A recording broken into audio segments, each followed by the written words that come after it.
कहते हैं जो जैसा करेगा वो वैसा भरेगा। कर्मा रिटर्न्स। आपने जो बोया है आप वही पाओगे। अगर आप किसी को धोखा देकर के गए हो तो आपके साथ भी धोखा होगा जरूर। और ये कहावत महाराष्ट्र के मुख्यमंत्री एकनाथ शिंदे के ऊपर बिल्कुल सटीक साबित होती है।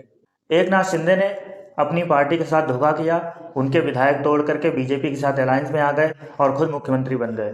बीजेपी ये बात बहुत अच्छे से जानती थी कि शिवसेना को अगर कमजोर करना है तो किसी तरीके से शिवसेना को तोड़ना होगा।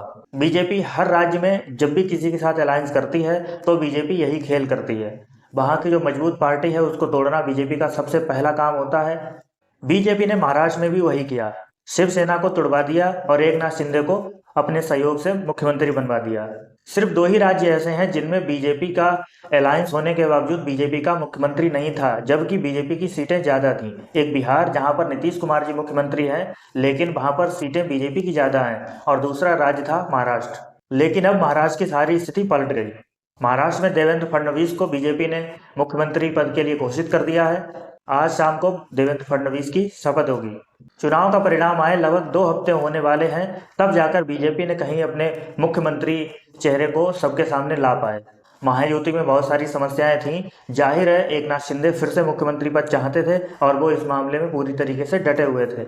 लेकिन जब बीजेपी के पास इतनी सीटें हैं कि अजीत पवार के साथ मिलकर के बीजेपी खुद से सरकार बना सकती थी, और विपक्ष के पास इतनी सीटें भी नहीं है कि वो अपना अपोजिशन लीडर भी बना सकें, तो एकनाथ शिंदे मजबूर बीजेपी का साथ देने के लिए।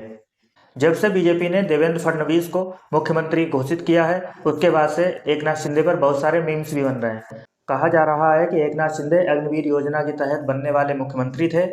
जिस तरीके से अग्निवीर थोड़े ही समय में रिटायर हो जाता है, उसी तरीके से एकनाथ शिंदे को भी बीजेपी ने किनारे कर दिया। उद्धव गुट के शिवसेना के संजय राउत ने कहा कि एकनाथ शिंदे जो मुख्यमंत्री बनने थे एक बार बन चुके हैं, अब वो जीवन में कभी भी दोबारा मुख्यमंत्री नहीं बन पाएंगे।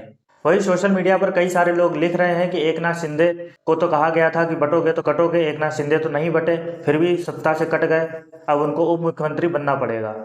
और ये भी अब तय माना जा रहा है कि एकनाथ शिंदे जब अगला विधानसभा चुनाव होगा महाराष्ट्र में, उसमें एकनाथ शिंदे की पार्टी बिल्कुल खत्म कर दी जाएगी बीजेपी के ही द्वारा, क्योंकि बीजेपी हमेशा से ही यही करती आई है। जिस भी पार्टी के साथ बीजेपी का अलायंस हुआ है वो पार्टी खत्म हो गई है।